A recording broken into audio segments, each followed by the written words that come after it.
Perhaps since the beginnings of art and culture tens of thousands of years ago, we've imagined that we're immaterial spirits sojourning in nature, trapped within our bodies to be released only in dreams or death. Then, with the advent of scientific objectification and global historic modernity, we learned that there are probably no such ghostly spirits. We're mainly our physical bodies, especially our brains, and what our bodies do. But whatever you think of religions and the humanist culture that drives science, there's great irony in realizing that we can't possibly be just bodies in the conventional sense. In some barely discernible cosmic perspective, the concept of bodies is as dubious as that of immortal spirits. Follow this simple line of thought.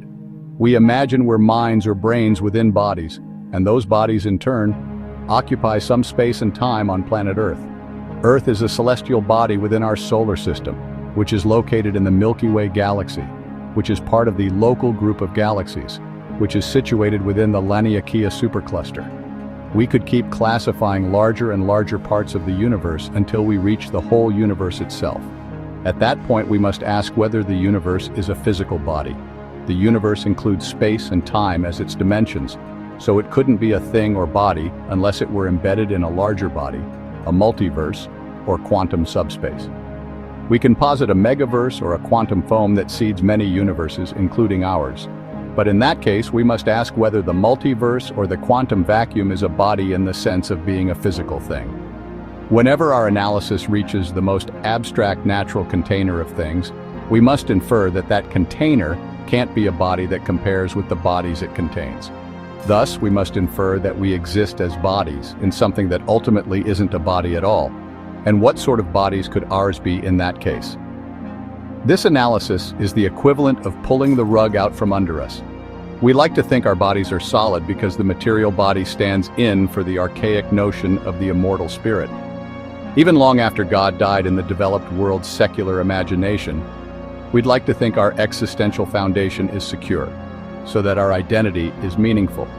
We're assigned a proper name to mark that sliver of being we're supposed to own or possess. If we don't exist as supernatural spirits, at least we can occupy a definite region of space, a brain in a physical human body on Earth. But the universe, multiverse, quantum foam, or whatever the ultimate foundation of natural being is supposed to be, can't itself be a spatio-temporal body because that container doesn't exist as a thing within a larger container. Let's consider an analogy to appreciate the conundrum. Suppose you're a person born to American parents. We could trace your ancestry back, say, to European ancestors, and identify that ancestry as part of the civilized period that in turn derived from the Stone Age. Then we could show that Stone Age people derived from non-human primates that in turn evolved from other mammals, and so on, all the way back to our sea life progenitors and the earliest bacteria that developed somehow from non-living processes. What becomes of your Americanness, humanity, or vitality if it derives from something wholly un-American, non-human, or lifeless? The so-called tree or bush of life is as extensively nested as our position in space, so that regardless of whether we think of our embodiment in spatial or temporal terms, the metaphysical stability we seek is undermined by the counterintuitive vastness of the pseudo-region we must occupy.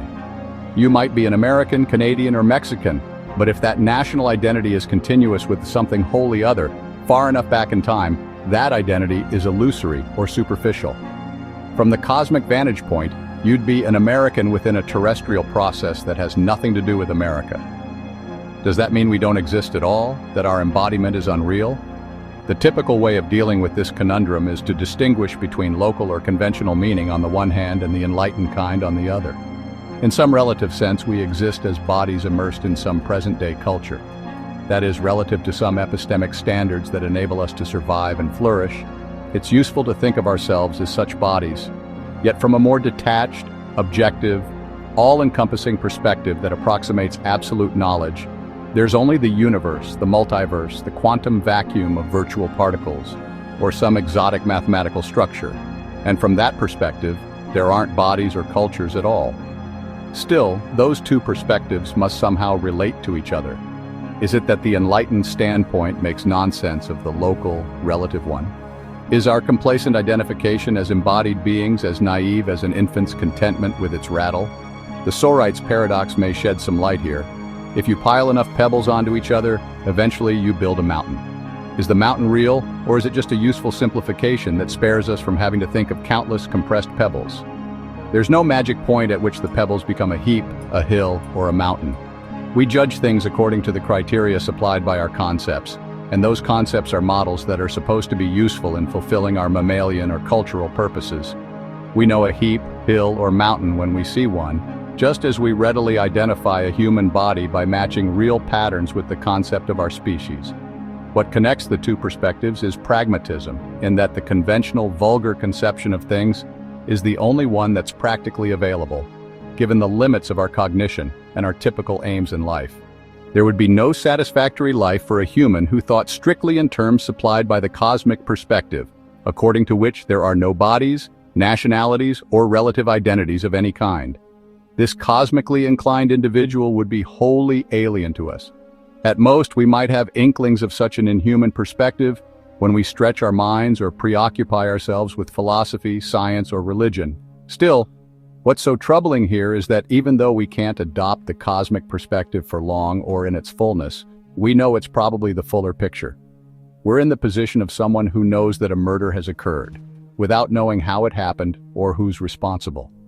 Science is broadening of our perspective to encompass nature's counterintuitive scope forces on us, not the full cosmic standpoint, but the knowledge that that standpoint is theoretically warranted by nature's enormity.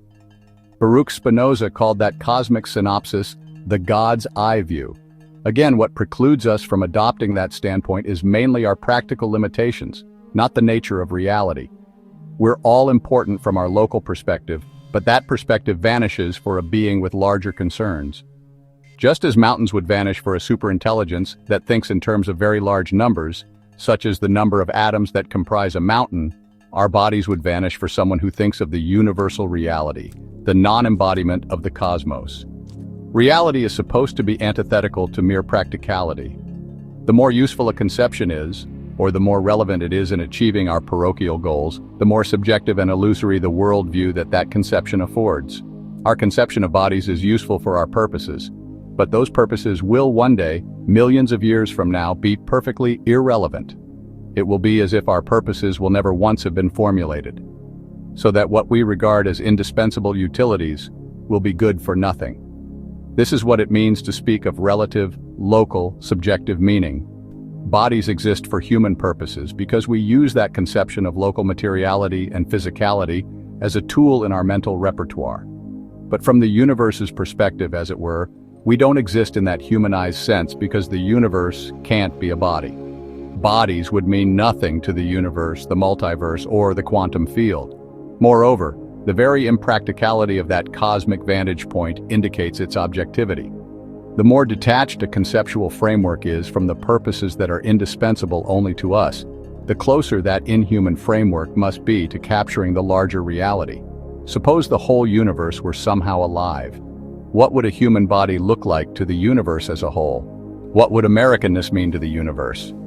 Just imagine the preposterous array of other things that could capture the universe's attention, from all the atoms to all the stars and planets and periods.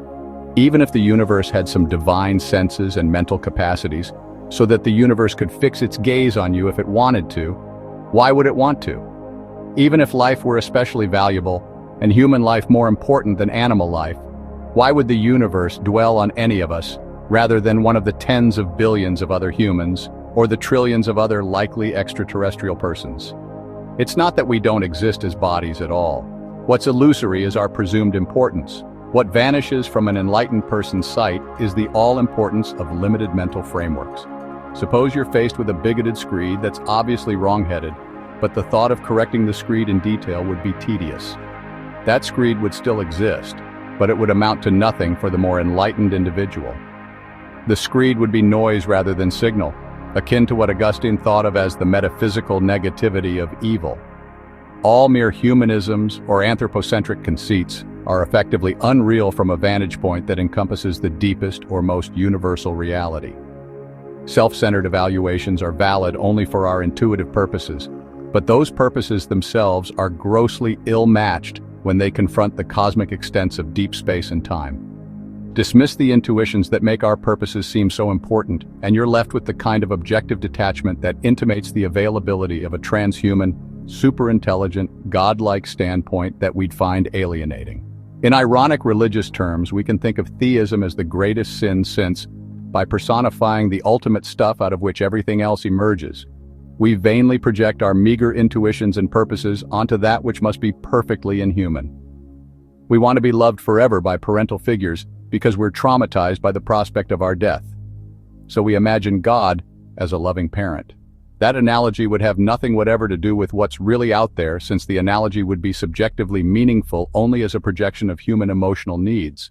That projection would be arbitrary and meaningless from God's standpoint, or relative instead to the divine power that births hundreds of billions of galaxies. Again, what would make our emotional needs significant from a standpoint that acknowledges everything, including those many other galaxies? The insistence that our reassuring religious conceptions are valid for philosophical or scientific purposes is surely a much vainer sin than anything modern secularism has perpetrated.